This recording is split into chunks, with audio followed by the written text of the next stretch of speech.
and economic benefit.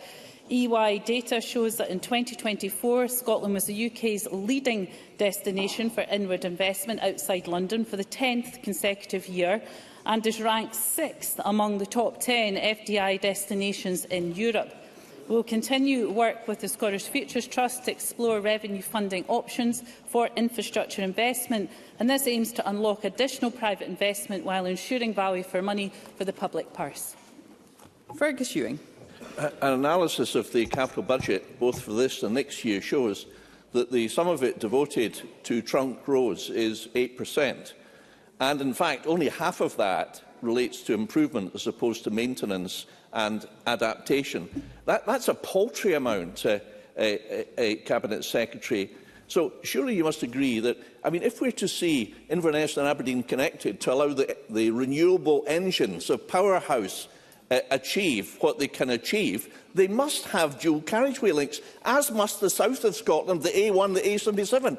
How on earth are we going to achieve all these things unless we change our priorities and find different ways to raise capital for these vital projects? Cabinet Secretary.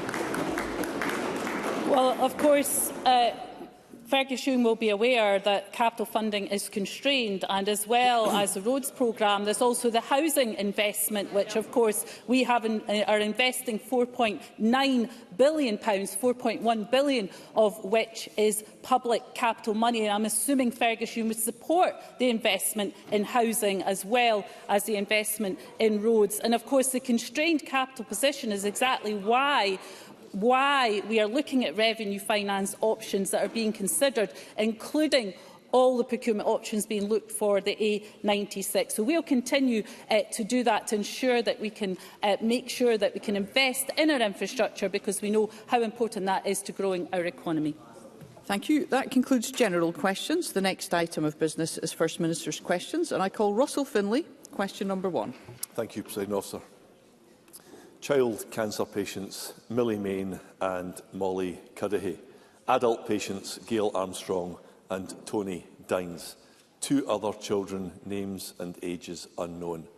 All patients at the Queen Elizabeth University Hospital, where they contracted infections and died. Dozens more child patients also contracted serious infections.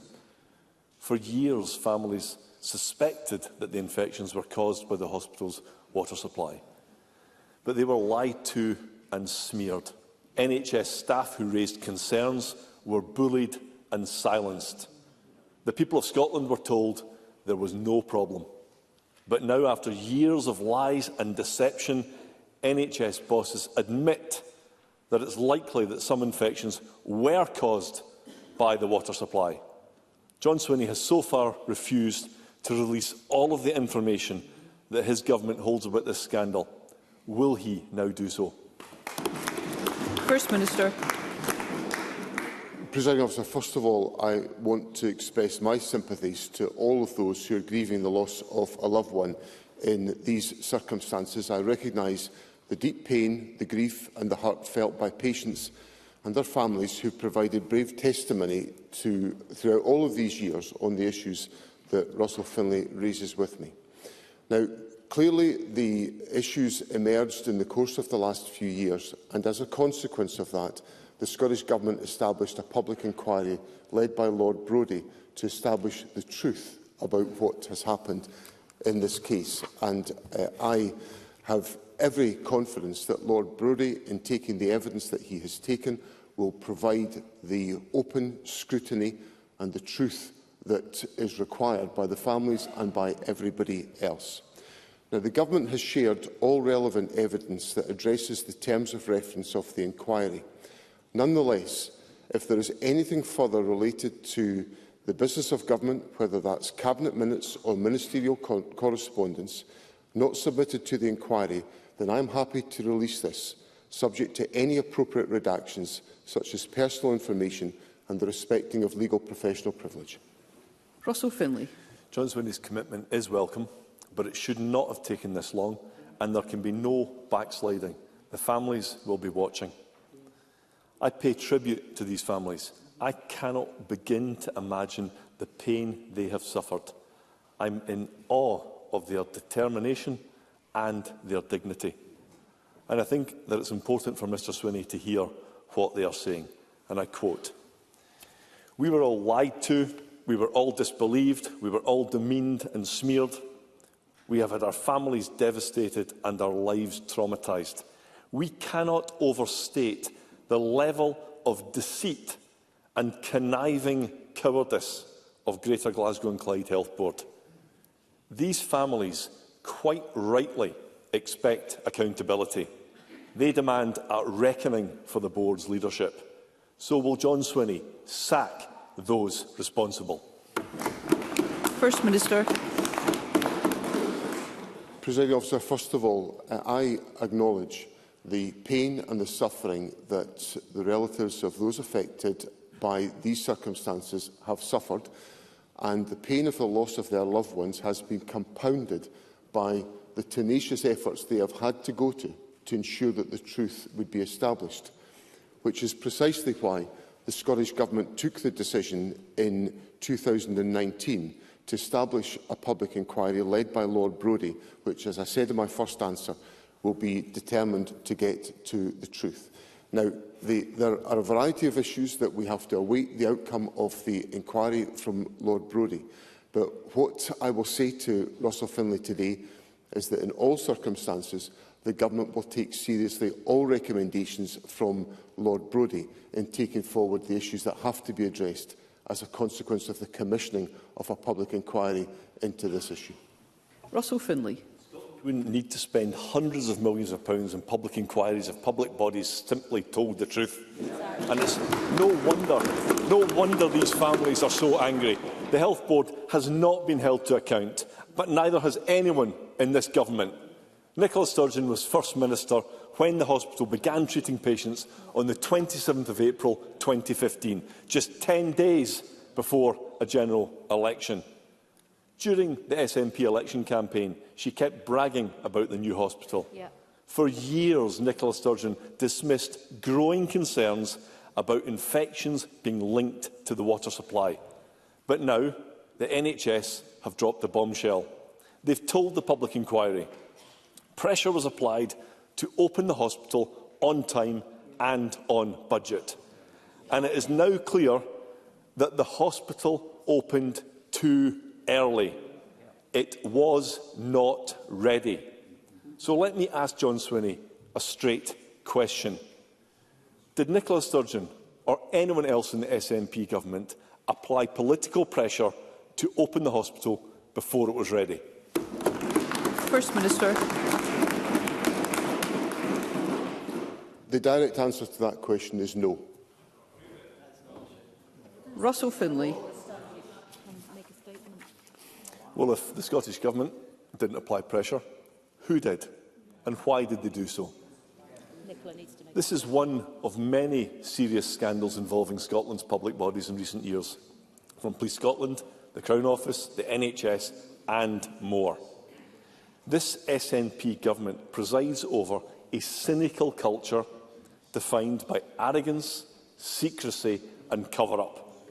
A culture of zero accountability that misuses taxpayers' money to crush victims and to silence concerns, and which treats grieving families with utter contempt. The families of the hospital infection scandal are not going away. This is not over. They say that the hospital is still unsafe for patients and that the management cannot be trusted to make it safe. They continue. The people of Scotland demand it to be made safe. So how does John Swinney intend to protect patients and rebuild public confidence in Scotland's largest hospital? First Minister. Presiding Officer, I reject the characterisation of the government that Russell Finlay puts to me. And I would cite as an example of that the fact that the government commissioned a public inquiry to look at this very issue. I also would draw on the fact that the government has established public inquiries to look at other major issues where patients have expressed their concern. For example, the inquiry NHS Tayside about the conduct of Mr El Jamel in his surgery practice, or the issues relating to the death of Sheikh Ubayu. So the government is, and I accept the fundamental point that Mr Finlay makes, that it would be better if we didn't have to have these public inquiries, but when things happen, we have to be prepared to take the steps to investigate and to get to the truth. Now, Mr Finlay raises with me issues of a current nature about the circumstances in the Queen Elizabeth University Hospital in relation to the safety of the water system. And Lord Brodie, the chair of the hospital's inquiry, commissioned reports and audits from the inquiry expert Andrew Poplett on water and ventilation. Mr Poplett's view is that the Queen Elizabeth University Hospital's current procedures for managing the water system are suitable and safe.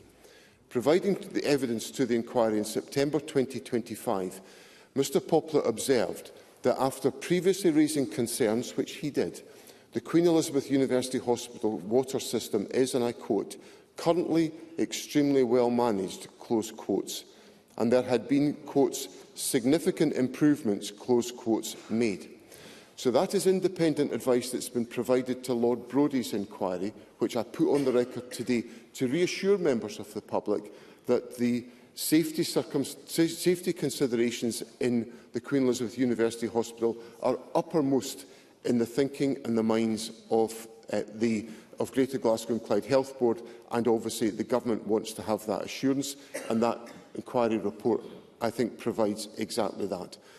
And the last thing I would say is that it is important, vital, absolutely fundamental, that patients who are using hospitals, families that are using hospitals, are assured of the determination to ensure we have a safe clinical environment.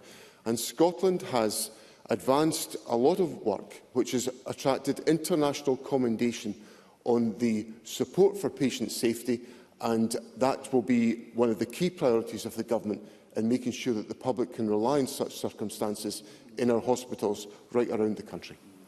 Question number 2, Anna Sarwar. Presiding Officer, much of John Swinney's answers are simply not credible. This week, NHS Greater Glasgow and Clyde said of the Queen Elizabeth University Hospital, pressure was applied to open the hospital on time and on budget, and it is now clear that the hospital opened too early. It was not ready. That hospital opened with contaminated water, which infected people and led to the death of at least 2 children. And weeks before the Children's Hospital opened, this internal report warned of a high risk of infections, and therefore a high risk to life for immunocompromised patients. It was ignored. Pressure was applied, and the hospital opened anyway, with devastating consequences. So who applied that pressure and why? First Minister. President Officer, there are 2 points that I would make to Mr Sarwar. The first is that, as he correctly says, the hospital opened in 2015. The Scottish Government was advised by NHS Greater Glasgow and Clyde of a water contamination problem was on the 1st of March 2018. So long after the report that Mr Sarwar raises with me. And the second point is that Mr Sarwar raises with me a point which is absolutely fundamental to the conduct of the public inquiry which Lord Brodie is undertaking. And I acknowledge the significant public interest in this issue, which is why Lord Brodie must have the opportunity to consider and to reflect on the evidence and to set out his conclusions. Anna Sarwar. Again, that answer is not credible. It's either at least negligence or more likely criminal incompetence if the Government is suggesting this report was never seen.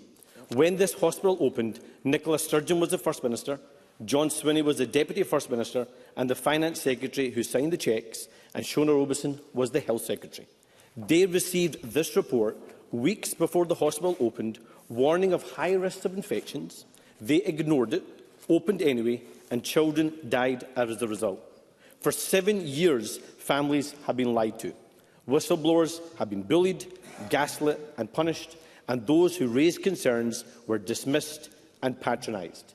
Pressure was applied to open the hospital before it was ready, even though it had contaminated water that risked lives. So I ask John Swinney again Who applied that pressure and why? First Minister. Presiding Officer, these issues are the substance of the public inquiry, and as I've indicated in my answers already, the Government clearly expected the hospital to open. Preparations were being taken to do that, and the operational responsibility for that lay with the NHS Greater Glasgow and Clyde. And these issues are the substance of the inquiry that Lord Brodie must undertake. Now, Mr Sarwar said in his question that the experience of whistleblowers and staff and patients and families has been completely unacceptable. And I agree with that. I agree with that wholeheartedly. And that's why the Government set up a public inquiry, because we were so concerned about the circumstances and we felt it was necessary to have a judicially led inquiry to get to the truth, to satisfy the legitimate concerns that exist. And that is what Lord Brodie will reflect on in the course of completing his report. Anna Sarwar. Presiding Officer, if Jean Freeman could see a report and stop the opening of a hospital in Edinburgh, why couldn't Nicola Sturgeon, John Swinney and Shona Robeson? That gets the heart of the issue right here, because this is the biggest scandal in the history of this Parliament. I first raised this case 7 years ago when whistleblowers came to me with devastating evidence that children had died due to infections, but their parents had never been told the true cause of their death. One of those parents was Kimberly Darroch, the mother of Millie Main. Millie was in remission, but died after contracting an infection from the water. She was 10 years old. Millie was forced to fight not only cancer, but an unseen danger inside those hospital walls. And every step of the way, the Health Board and countless SNP ministers closed ranks and denied there was a problem. People have died. Their families deserve the truth. A hospital was opened too soon with contaminated water, which infected patients, which led to deaths. And the Health Board say pressure was applied to open it before it was safe. So for the third time, tell the truth. The Health Secretary at the time is sitting right next to the First Minister. He was the Deputy First Minister and the Finance Secretary. They could ask Nicola Sturgeon too. Tell the truth. Who applied the pressure and why? First Minister. I've already answered that question to Mr Finlay in the answers that I set out. And what I would say to... Let's hear the First Minister. Let's hear the First Minister. Is that the Government, when the Government became aware of these issues, when the water contamination incident was raised with the Government on the 1st of March 2018, there then followed a sequence of events that led to the establishment of a public inquiry, which is to get to the truth about all of these issues. First Minister, sorry, I'm very keen to ensure that everyone in this chamber, those in the gallery, can hear what's being said. First Minister. So the circumstances, once the Government had these reported to the Government in March 2018, there then put in place a sequence of events that resulted in the establishment of the public inquiry, the substance of which is considering all of this evidence.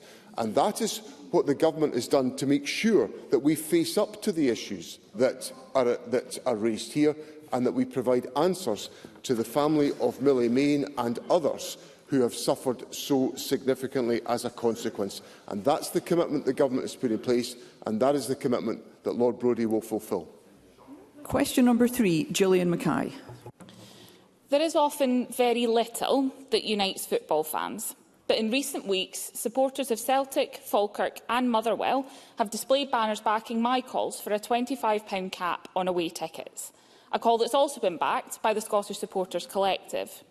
Football is meant to be for everyone, but at a time where the cost of living is ever rising, there are fans being priced out of attending. There are already price caps in place in England and in many other European countries. We know how important attending games is for people. It reduces loneliness, not to mention the wonderful work the trusts that these clubs do for the wider community. Clubs would be nothing without their fans. So will the First Minister join me in the calls to cap away ticket prices? First Minister. Sir, I'm very happy to give consideration to this particular issue. I think for all the reasons that Gillian Mackay indicates, it is important that individuals are able to engage in watching their football teams and being able to enjoy that experience and to appreciate the solidarity of being together with fellow football fans. And I certainly will give active consideration to the proposal that Gillian Mackay has raised. Gillian Mackay. 120,000 people will attend games over the weekend, but we currently have a system where outside a few clubs, fans struggle to have their voices heard, and at a national level, this is even more difficult. Whether it's ticket prices or fan ownership, we need to bring our sport closer to the people who make it what it is. In the months ahead, I plan to host a summit with supporters groups from across the country to discuss how we democratise Scottish football at every level and make it truly for the fans. Will the First Minister join that summit and help to put fans at the heart of our national game? First Minister. The Government's already held discussions on many of these issues about fan ownership and fan engagement in football, and of course there are a number of very good examples around the country of fan ownership and leadership of football clubs which has delivered significant results for participation in sport. So I'm very happy for the Sport Minister to be involved in those discussions. She's very actively involved in all of these questions about fan engagement, and if that helps to advance a sense of collective purpose within Scotland, then the Government will support that in every way it can. Question number 4, Christine Graham. Thank you very much, Presiding Officer. To ask the First Minister regarding the proposed expansion of wind turbines, battery storage facilities and pylons across the Scottish borders, whether the Scottish Government has carried out an assessment of the potential cumulative impact on the wildlife and the landscape in light of the importance of tourism to the area. First Minister. Sir, I completely understand the concerns of communities regarding the cumulative impact of energy infrastructure. Where new development proposals come forward, they are subject to site-specific assessments which should take into consideration cumulative effects of developments alongside potential impacts on communities, nature and cultural heritage. I appreciate the point that Christine Graham makes on cumulative impact, and I have asked that work is taken forward to consider what further steps we can take as part of our strategic spatial energy plan. Through the plan, we will work to balance the need to deliver net zero with the need to protect our natural environment, tourism and rural communities. Christine Graham. I thank the First Minister for his answer, and I do hope there's progress. So to give some context, I understand there are 30 wind turbines in the borders operating over 440, 30 sites operating over 440 turbines, with 3 more being built and others being applied for. Add to that the SP Energy Network, the project Cross Borders Connection, which will require, as I understand it, 400 pylons, taking borders-generated energy to England, without a doubt impacting on the beautiful landscape and the communities. That application, like the other applications, notwithstanding what the First Minister has said, it seems to me to be taken in isolation, segmented parts, not cumulative. Now, that cannot be fair, First Minister, when it certainly leaves communities getting absolutely nothing out of this but an industrialised landscape. First Minister. Presiding Officer, the issues of cumulative impact are a legitimate consideration in the planning process, and it is important that those issues are reflected in decisions, and indeed there will have been examples of developments which have not been able to proceed because of the concerns about cumulative impact. But I hope that what I've said in my substantive answer to Christine Graham gives her the reassurance that the issues at stake can be and should be considered in the planning process, and that the consideration that we are giving to the implications for the Strategic Spatial Energy Plan will assist in addressing the point that Christine Graham has raised with me.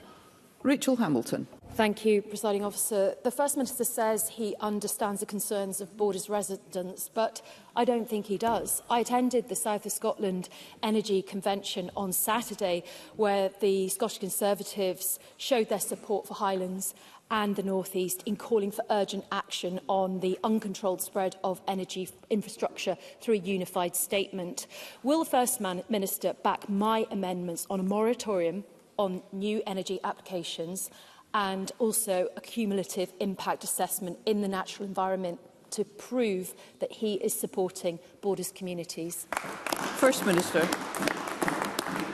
Obviously, the Government will look at all of the issues that come forward in relation to the Natural Environment Bill and determine its position. But I simply repeat to Rachel Hamilton what I've said to Christine Graham, that the issues of cumulative impact are material issues to be considered in the planning process, and the steps that we are taking in relation to the further analysis in relation to the Strategic Spatial Energy Plan will be designed to address the points that Rachel Hamilton puts to me on behalf of her constituents, as we make the sensible balances between the protection of our natural environment and the ability to ensure that Scotland benefits from the abundant renewable energy that we will have to develop to provide energy security in the years to come. Craig Hoy, briefly please. Thank you, Presiding Officer. Last year I wrote to the First Minister asking for him to support a moratorium on all BESS, pylon, solar and wind farms across the south of Scotland. As Rachel Hamilton just said, this weekend community councils added their voice. Why is this First Minister not listening to rural Scotland? Yes. First Minister. I can assure Craig Hoy that I listen to rural Scotland all the time, since I represent a large part of rural Scotland in my constituency representation. And what we are trying to do is to work with communities and to work to ensure that Scotland is able to have access to sustainable energy that will provide us with energy security in the years to come, and that lies at the heart of the policy direction of the Government. Question number 5, Miles Briggs. Ask the First Minister what action the Scottish Government is taking to address the reported issues with teacher job shortages caused by temporary teacher contracts. First Minister. President, the latest data shows that for the first time in 3 years, the number of teachers in our schools has increased. We are also seeing encouraging progress in recruitment. More teacher induction scheme probationers are securing a teaching post, whether permanent or temporary, in the year following their probation. This Government understands how essential it is to have great teachers in every classroom, and the challenges in recruitment in some subjects and local areas must be addressed. That's why I am pleased to announce today that we are launching a national recruitment campaign to encourage more people into secondary teaching, particularly in the subjects and areas where recruitment is most challenging. Miles Briggs. Well, the Government's own analysis shows that most newly qualified teachers in Scotland are no longer getting permanent jobs. 2,294 newly qualified teachers completed their probation. However, only 25% of them have secured permanent posts. EIS General Secretary Andrea Bradley says these figures released confirm that the Scottish Government has absolutely failed to deliver on their 2021 manifesto commitment. First Minister, after 19 years of this SNP government, why have ministers spectacularly failed in their workforce planning and the pledge they made to both parents, professionals and young people? And what does the First Minister say to young qualified teachers in Scotland now considering leaving our country because of this government's disastrous education workforce planning? First Minister.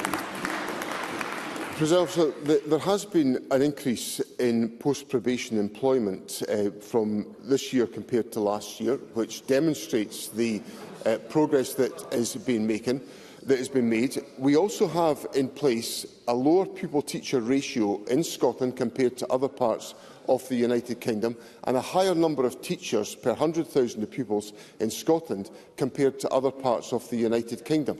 So the Government recognises the importance of investing in teacher education and in education services. That's why the Government has increased the budget available to local authorities through the Government's budget announced last week, and we will continue to work with our local authority partners to ensure that we strengthen recruitment of teachers and to encourage and motivate more individuals to join the teaching profession. Paul O'Kane. It was this First Minister at the beginning of this Parliament who promised a focus on recovery from the pandemic in education. He made a pledge around 3,500 more teachers, permanent teachers, in this Parliament, and yet he will spectacularly fail on that pledge. And yet, according to the Cabinet Secretary, it appears to not be the responsibility of this government. Rather, it's the fault of teachers themselves. She said, and I quote, "They're opting not to travel to jobs," or "they are much more expensive to employ." So can I ask the First Minister, does he agree with Ginny Gilruth's analysis of the situation? Does he think that underemployed and unemployed teachers across the country should have to uproot their lives and their families because of his government's failure to competently put together a workforce plan? First Minister. The government has had in place for many years incentives to encourage individuals to move to areas of the country where there are shortages of teachers, and there are challenges in place in some of those locations, which is exactly why the government has intervened to try to put in place those incentives to ensure that can be achieved. But Mr O'Kane rather skates past the improvements that have been made in Scottish education, with record levels of literacy and numeracy in our schools as we speak, with a tremendous exam diet of achievements that have been made by the young people of Scotland. There is tremendous strength in Scottish education, and Mr O'Kane should join those of us who are very proud of it. Willie Rennie.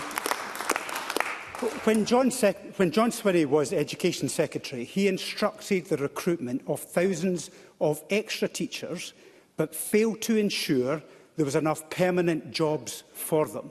The result is that thousands are on precarious zero-hours contracts. Isn't it the case that, despite all the fine rhetoric from this government about workers' rights, it's got the worst workers' rights record of this Parliament? And finally, when are these people finally going to get a job? First Minister.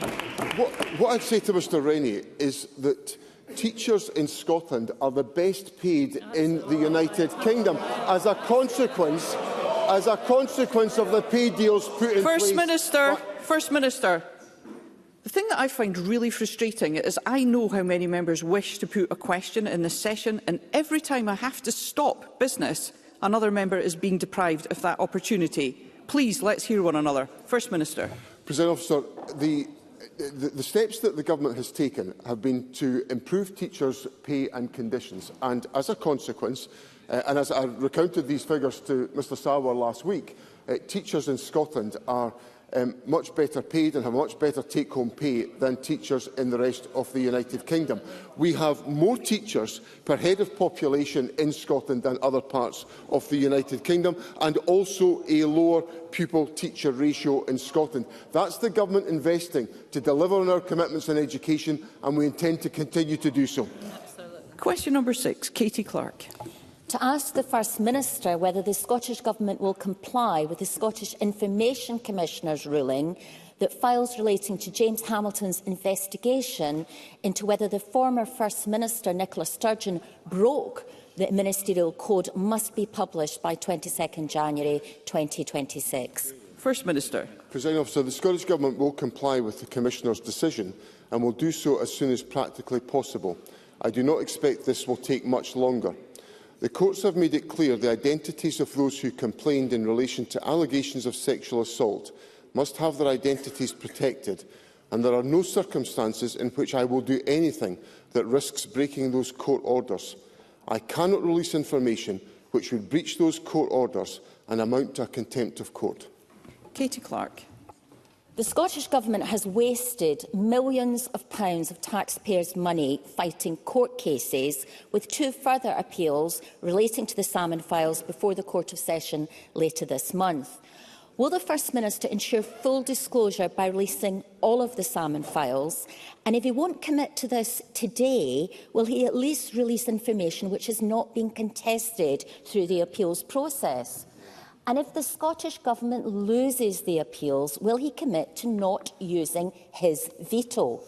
My Freedom of Information Reform Bill would strengthen the powers of the Information Commissioner, preventing the late disclosure of information, which happened here, introduce proactive disclosure and abolish the First Minister's veto. Will he look closely at my bill, which is supported by the current Information Commissioner and all the previous holders of the role, as it would help deliver openness, accountability and transparency, which were the founding principles of this Parliament? First Minister. we will, of course, look at the bill and consider its contents, but it is really important that I am clear with Parliament why the Government is acting in the way that it is acting. The Scottish Government has handled nearly 90 freedom of information requests and reviews relating to the James Hamilton investigation. We are also responding to 96% of information requests on time against a backdrop of rising request numbers. In relation to the particular case that Katie Clark raises with me, the Government will comply with the Commissioner's decision, but I have to be absolutely satisfied that there is no risk that court orders that protect the identities of individuals who have complained in relation to allegations of sexual assault are in any way disclosed as a consequence. I will be clear with Parliament, I will not do that. And I'm very surprised that Katie Clark wants me to release all of the information, because if I released all of the information, I would breach court orders, and I will not do that. So the Government is appealing 2 other cases which we believe would result in us committing contempt of court, and I will not do that.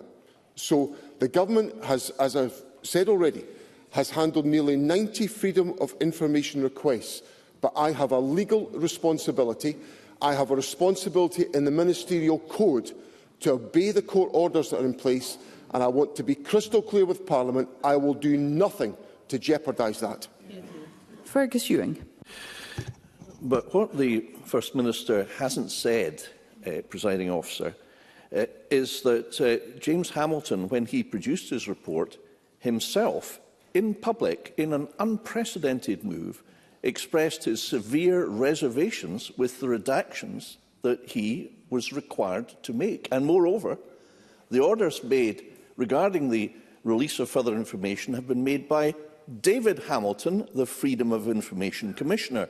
Now, the First Minister will accept that both James and David Hamilton are individuals of the highest repute and integrity, and they would not invite him to do anything that was illegal. So my question is this: isn't the First Minister using the excuse of jigsaw identification as a human shield, as a pretext for declining to release information, because the real reason is it will cause extreme embarrassment to several people who are in the Scottish Government now and previously were in that trusted position? First Minister. I cannot find it in myself to associate myself with the words that Mr Ewing has made of the, quote, excuse of jigsaw identification. Because that question lies at the very heart of the provision of statute in this country. And my duty as First Minister at all times is to obey the law. And Mr Ewing is inviting me to be cavalier with the orders that have been passed by a court in this country, and I want to be crystal clear with Parliament, I will do not one bit of it. Murdo Fraser. Thank you, Presiding Officer. I wonder if the First Minister appreciates what a bad look it is for his government to be spending huge sums of taxpayers' money contesting rulings from the Independent Information Commissioner. David Hamilton is an experienced and respected professional who has spent his entire career in Scotland's justice system. Does the First Minister really think he would be asking the Scottish Government to do something that would be unlawful? First Minister. The Government has made clear that we believe the Information Commissioner has erred in law in relation to two of the cases that the Government is appealing. And Mr Fraser is a lawyer. He knows full well the obligations that I carry as First Minister to ensure that the Government at all times complies with the law. And where I believe there is a risk of jeopardy in that respect, I will ensure that the Government acts within the law, and that's exactly what I'm doing. Thank you. We move to constituency and general supplementaries, and I call Emma Roddick. Thank you, Presiding Officer. Developers have warned that the planned West of Orkney wind farm, which has the potential to power 2 million homes by the end of the decade, will not be built unless unfair UK transmission charges are overhauled. Under Westminster control, the UK energy market is broken. Communities don't benefit from hosting development. Developers are penalised for being in Scotland, and this is taking a toll on jobs, investment and ultimately costs, which leads to higher energy bills. Does the First Minister agree that powers over Scotland's energy should be placed in Scotland's hands? First Minister. Well, Presiding Officer, Emma Roddick raises significant concerns about the West of Orkney wind farm, which have been raised by the developer, which is a development that would bring enormous benefit to the people of Scotland, but it is put in jeopardy because of the disproportionate transmission charges of the United Kingdom regime. So the sooner we can ensure that we have the control over these issues in the hands of the people of Scotland so we can benefit from the energy wealth of Scotland, the better, and that can only happen with independence. Ros McCall. Thank you, Presiding Officer. The First Minister will be aware of concerns raised by the Scottish Childminding Association regarding planned changes by HMRC to making tax digital and the long-standing tax-free wear and tear allowance for childminders. The allowance permitted registered childminders to claim 10% of their income tax as tax-free, given that they're opening their homes to children and the evident wear and tear which comes as a result of this. Now, the tax changes are due to the introduction in England and Wales of childminding in a non-domestic premises, which does not apply in Scotland. And the changes will require childminders to claim on a case-by-case basis should damage occur in their properties as a result of the occupation, adding additional admin and complexity to a burgeoning sector. Now, the childminding workforce in Scotland has declined by 48% since 2016, with an increase in paperwork cited as the main reason for this decline. So childminders currently looking at whether they can make a decision about their future business model based on this. So can I ask the First Minister, in the light of this, what assessment has the Government made of the impact on childcare capacity in Scotland of the HMRC's decision, and what urgent representations can be made to the UK Government to try and halt this? First Minister. I'm not familiar with the issue that Ros McCall raises with me, so I'll take that away and explore it. It is, of course, from my listening to her question, an issue that's been advanced by HMRC, which of course is a United Kingdom organisation, but it obviously will have implications in Scotland, but I will consider the points and write to Ros McCall about what steps the Government can take. Kenneth Gibson. Thank you, Presiding Officer. The forthcoming Scottish Budget commits a record £513.4 million next financial year for ferry services. Yet CalMac proposes swinging cuts to this summer's timetable to and from Cumbria. They seek to reduce sailings from 4 to 3 per hour while introducing a disruptive maintenance schedule that will reduce sailings even further. These proposals will impact connectivity, the island economy, make attending hospital appointments more difficult, reduce CalMac's income and have zero justification other than CalMac's own convenience. Will the First Minister ensure that these damaging service reductions don't happen? First Minister. Sir, I understand how significant an issue this is for Mr Gibson and his constituents. The ferry service to Cumbria is a very well used and very busy route, and particularly in the summer period. And the Cabinet Secretary for Transport is meeting with CalMac next week to discuss in detail the current proposals around maintenance of vessels and loading and unloading activities alongside other matters. So I give Mr Gibson the assurance that the Transport Secretary will raise with CalMac the issues that he has put to me today. CalMac are in the process of reviewing options and will continue to work closely with the Cumbria community to ensure that any proposals are fully discussed before any final decisions are taken or implemented. But the Transport Secretary has heard these exchanges and I know will take that issue forward with Caldo and McBrain. Thank you, Bailey. I've been contacted by social care organisations, Unite the Union, the GMB, about a gap in the Scottish Government's budget for social care pay. COSLA has calculated £19 million funding shortfall in meeting the cost of the real living wage for social care staff on the basis of the wrong baseline being used. Everyone assumed that this was an accounting mistake, but the Finance Minister yesterday confirmed that the funding gap was deliberate. The First Minister will be aware that services will be cut, staff, the majority of whom are low-paid women workers, will lose their jobs if this gap is not addressed. So can I ask him, will he support social care and will he fill the £19 million gap? First Minister. Minimum wage. Well, the government is fulfilling its commitments to social care, and it is supporting investment in social care by the provisions in the budget. And I look forward to Jackie Bailey's support for the budget to make sure that it delivers for the social care sector. Oliver Mundell. Thank you. Thank you, Presiding Officer. As those at home and around the world, including here in our own Parliament, raise a dram this week to the continued social, economic and cultural importance of Robert Burns, the campaign to save the home of Old Lang Syne, Ellisland, the Dumfriesshire farm the poet built and called home, is building momentum, and it's where he wrote many of his most famous works. With the project to restore this nationally significant site, it's so important to local residents in Dumfriesshire and Burns fans. Will the First Minister reaffirm his government's full support for the project, and will he agree to visit Ellisland and join Scots and visitors from around the world in experiencing for himself what Burns called sweet poetic ground? First Minister. I have observed a lot of fantastic work that's been done at Ellisland Farm to preserve and to enhance the facility and to ensure that it can play its role in the celebration of the outstanding and timeless work of Robert Burns. So I am very happy to reaffirm to Oliver Mundell the support and the encouragement of the Government for the work that is underway.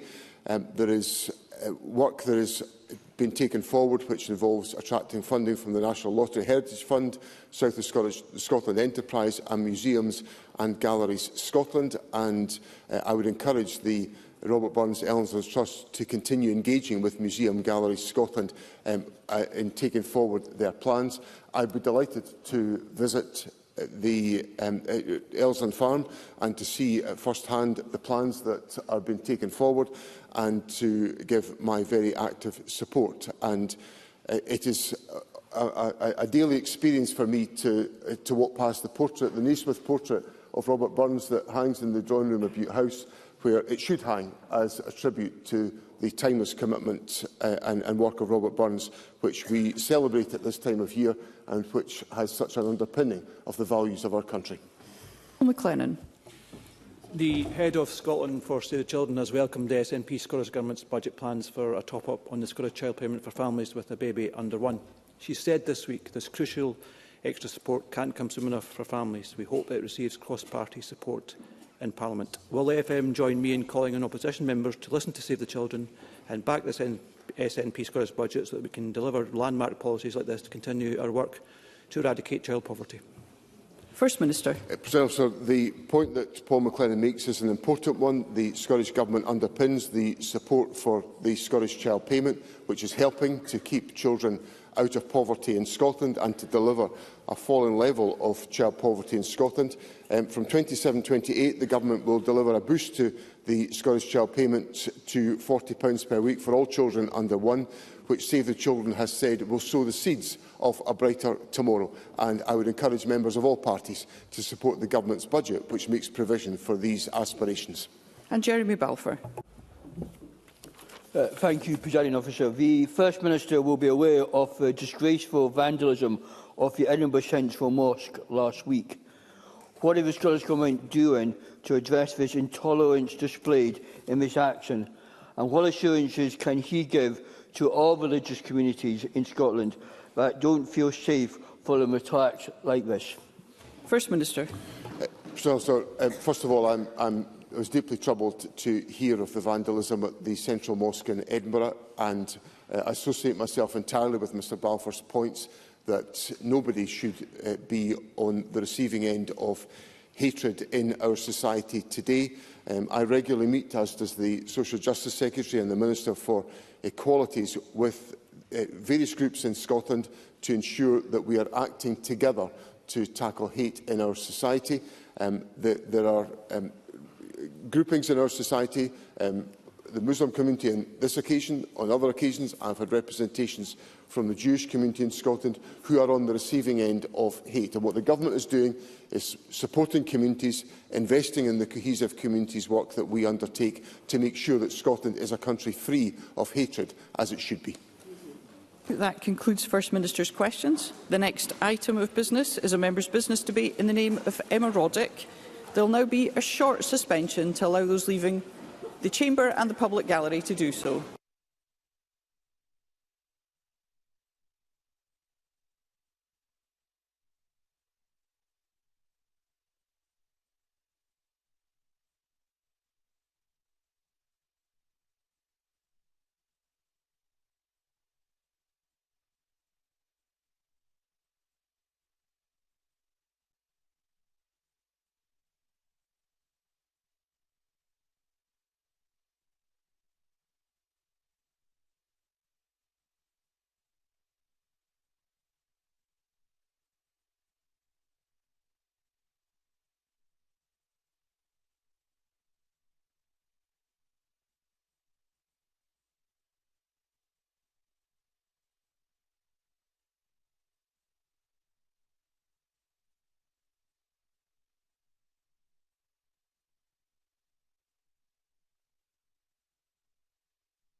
Okay, if I could encourage those leaving the public gallery to do so as quickly and as quietly as possible, as well as those who are leaving the chamber to do likewise, as we move on to the next item of business, which is a members' business debate on motion 18469 in the name of Emma Roddick on Growing Together programme success. The debate will be concluded without any questions being put. I'd again ask those leaving the public gallery to do so quietly. Thank you. I'd invite members wishing to participate in the debate to press the request to speak buttons. And I invite Emma Roddick to open the debate around 7 minutes. Ms Roddick. Thank you, Presiding Officer. I'm unusually nervous today because I'm just so incredibly glad to have the opportunity to speak about growing together and share with colleagues, with government and with anyone else listening why engaging with this organisation amongst the thousands of meetings that we have as MSPs is one of those that I will always remember really clearly. And colleagues will know the ones I mean, the ones that you remember because they really made you feel something. Growing together